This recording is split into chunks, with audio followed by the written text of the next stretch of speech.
বাংলাদেশে বর্তমানে জুলাই কেন্দ্রিক যে পদযাত্রাগুলো হয়, 5ই আগস্টের পরে খুবই দুঃখের সাথে বলতে হয় যে জুলাই কেন্দ্রিক পদযাত্রাগুলোর মধ্যে কেন যেন বিএনপি থেকে এই হামলাগুলো করা হয়। আওয়ামী লীগ সরাসরি ভাবে কারোর উপরে এখনো পর্যন্ত হামলা করতে পারেনি, তারা গর্ত থেকে ঠিকভাবে বেরও হতে পারেনি, কিন্তু তাদেরকে গর্ত থেকে বের হওয়ার সুযোগ এই যে বিএনপি নিজেরাই পল্টি নেওয়ার মাধ্যমে তাদেরকে দিয়ে দিচ্ছে। এবং বিভিন্ন ক্যাম্পাসগুলোতে যে হামলাগুলো হচ্ছে এর কারণ হিসেবে যদি আমি আপনাদেরকে বলি, সেটা হচ্ছে বাংলাদেশের বিভিন্ন রাজনৈতিক দলগুলোর শক্তিগুলো আসলে কারা, তাদের এই ছাত্র উইং, তাদের যুব উইং এরা। এবং বাংলাদেশের বিভিন্ন ক্যাম্পাসগুলোতে যে যোগসু ডাকসু যে নির্বাচনগুলোর পরবর্তীতে যারা ছাত্র নেতা হিসেবে নির্বাচিত হয়েছে, তারা কিন্তু ক্ষমতার বাংলাদেশের তাদের রাজনৈতিক দলগুলোর খুবই শক্তিশালী একটা পাওয়ার হিসেবে আমরা চিনি।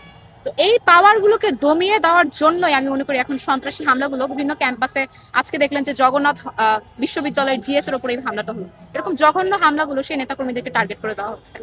যে বাংলাদেশের জুলাইকে নিয়ে যারা কথা বলছে, বাংলাদেশের জুলাইকে নিয়ে যারা সম্মুখ সারিতে তাদের বয়ানগুলো দিচ্ছে, তাদের উপরেই হামলা হচ্ছে। বিএনপি বরাবরের মতোই তাদের এই হামলাগুলোকে অস্বীকার করে আসছে, কিন্তু আমরা যেই চিহ্নিত সন্ত্রাসীগুলো এভাবে হামলা করেছে তাদেরকে এখনো পর্যন্ত বিএনপির কমিটি থেকে বহিষ্কার হতেও দেখিনি। এটা খুবই লজ্জার, এবং তারেক রহমানের কাছে অবশ্যই এটা আমাদের প্রশ্ন যে এই সন্ত্রাসগুলোকে দিয়ে আপনি কিভাবে একটা নতুন বাংলাদেশের স্বপ্ন দেখছেন। তার যে আই হ্যাভ এ প্ল্যান, এই আই হ্যাভ এ প্ল্যান কি আপনাদের এই সন্ত্রাসী লোকগুলোদেরকে নিয়ে? বাংলাদেশের ছাত্রদল এবং যুবদলগুলো কেন 18 বছরের আলিফ চৌধুরীর মতো শিশুদেরকে চোখ উঠিয়ে ফেলার জন্যই কি ছাত্রদল এবং যুবদল? এবং তারা যে বলছে যে তারা বিভিন্ন বক্তব্যের জেরে এভাবে সন্ত্রাসী হামলাগুলো করা হয়েছে, বা বিভিন্ন বক্তব্যের জেরে উস্কানি পেয়ে হামলাগুলো করা হয়েছে।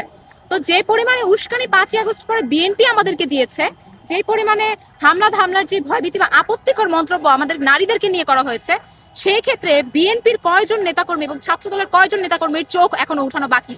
এটা আমার তারেক রহমানের কাছে প্রশ্ন। যে যদি চোখ উঠানো এবং বক্তব্যের জেরে আপনারা যদি বক্তব্যের মাধ্যমে প্রতিবাদ না করে বরং রাজপথে অ্যাকশনে যান, তাহলে এই চিত্র কিন্তু জনগণ বেশি দিন সহ্য করবে না। তখন জামায়াত করছে নাকি এনসিপি করছে এটা কিন্তু আমরা দেখবো না।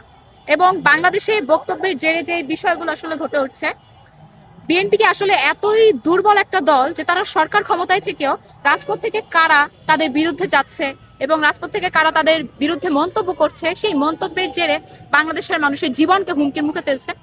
এটা তো তাহলে বক্তব্যের জেরে না, এটা একটা সন্ত্রাসী কার্যক্রম, যেখানে সরকার দলকে আরো সহনশীল হওয়ার কথা ছিল, যে বিরোধী দল অবশ্যই তাদের বিপক্ষেই কথা বলবে, না হলে মাঠ পর্যায়ে তাদের বিরোধিতা করার জন্য কারা থাকবে?